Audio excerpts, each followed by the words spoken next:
सीमा, उठ जा बेटी, तुझे कॉलेज भी जाना है। माँ, थोड़ी देर और सोने दो ना। थोड़ी देर करके इतना लेट हो जाती है ये लड़की, फिर भाग भाग के कॉलेज पहुंचती है। जल्दी उठ जा बेटी, मैं तेरे लिए खाना बना देती हूँ। सीमा कॉलेज के लिए तैयार होती है और खाना खाकर कॉलेज चली जाती है। सीमा के पिता के जाने के बाद उसकी माँ विमला ही घर को संभालती थी। वो लोगों के कपड़े धोने का काम किया करती थी।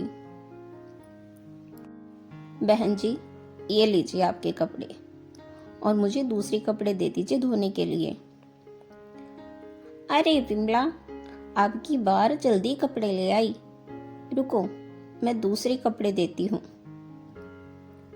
फिर विमला दूसरे घर से कपड़े लेती है और घर आकर उनको धोना शुरू करती है। तभी सीमा कॉलेज से आ जाती है। माँ, मैं आ गई, मुझे भूख लगी है, कुछ खाने को दो ना। थोड़ी देर रुक, अभी बनाती हूँ।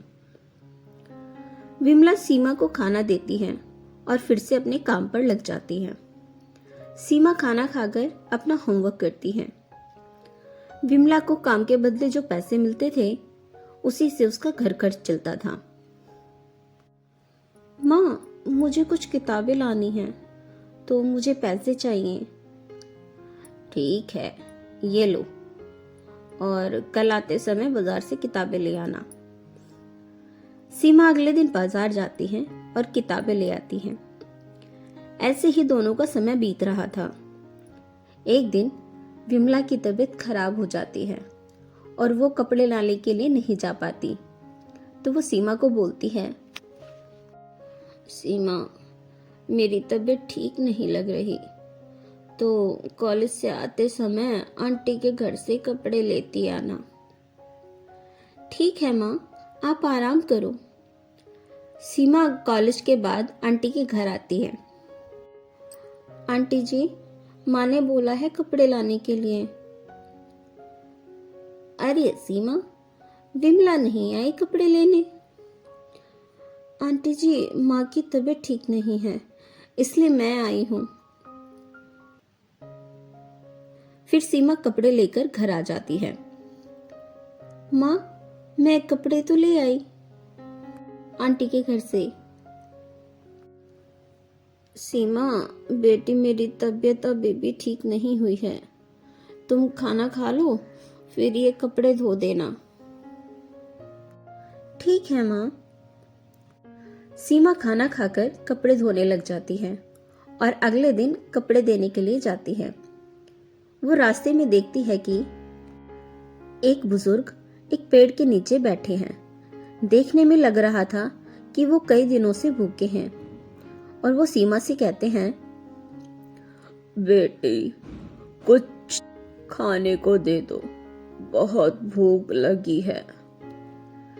दादाजी, अभी तो मेरे पास कुछ भी नहीं है, लेकिन मैं आपको कुछ फल लाकर दे सकती हूँ। सीमा एक पेड़ से फल तोड़कर लाती है। ये लो दादाजी, ये फल खा लो, इनसे आपकी भूख शांत हो जाएगी। वो बुजुर्ग फल खाकर संतुष्ट होते हैं और सीमा को आशीर्वाद देते हैं। बेटी, तेरी सारी इच्छाएं पूरी हो, भगवान तेरा भला करे। सीमा थोड़ा आगे चलती है तो ठोकर लगने से वो गिर जाती है और उसके सारे कपड़े बिखर जाते हैं और गंदे हो जाते हैं। सीमा ये देखकर रोने लग जाती है। हे भगवान, ये क्या हो गया? ये सारे कपड़े तो आंटी को देने थे, ये अब कैसे साफ करूं? तभी वहां एक परी आती है। सीमा, क्या हुआ? क्यों परेशान हो? आप कौन हो?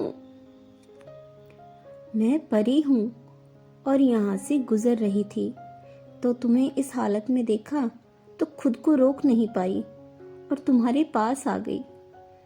अब अपनी परेशानी बताओ। मेरी माँ बीमार है और वो लोगों के कपड़े धोने का काम करती है। उनसे जो पैसे मिलते हैं उसी से हमारा घर चलता है। कि वो अब बीमार हैं तो ये काम मैं कर रही हूँ, लेकिन ये कपड़े गिर गए और मुझसे ये आंटी को देने ये कपड़े गिर गए हैं। बस इतनी सी बात, ये लो।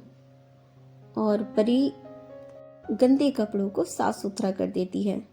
सीमा ये देखकर खुश होती है। आपका बहुत बहुत धन्यवाद परी नानी। सीमा, तुम एक अच्छी लड़की हो। तुमने एक गरीब और बुजुर्ग की मदद की। मैं तुम्हें कुछ और भी देना चाहती हूँ। ये लो साबुन।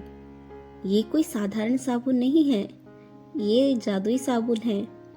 इससे तुम जितना चाहो उतने कपड़े साफ कर सकती हो और जो चाहे वो मांग सकती हो। सीमा साबुन पाकर खुश होती है और परी को फिर से धन्यवाद करके देकर घर चली जाती है। सीमा घर जाकर अपनी माँ को सारी बात बताती है और सीमा जादुई साबुन से कहती है, जादुई साबुन, क्या आप मेरी माँ को ठीक कर सकते हो? तभी साबुन से आवाज आती है, हाँ सीमा, आप ही लो। और सीमा की माँ बिल्कुल ठीक हो जाती है। फिर जादुई साबुन की मदद से बाकी कपड़े साफ कर देती है। सीमा कॉलेज के बाद बाकी के समय में कपड़े साफ करने में अपनी माँ की मदद करती और धीरे धीरे उनकी लॉन्ड्री की अपनी एक दुकान होती है। अगर कहानी अच्छी लगी हो तो लाइक करें, कमेंट करें, शेयर करें और हमारे चैनल को सब्सक्राइब करें।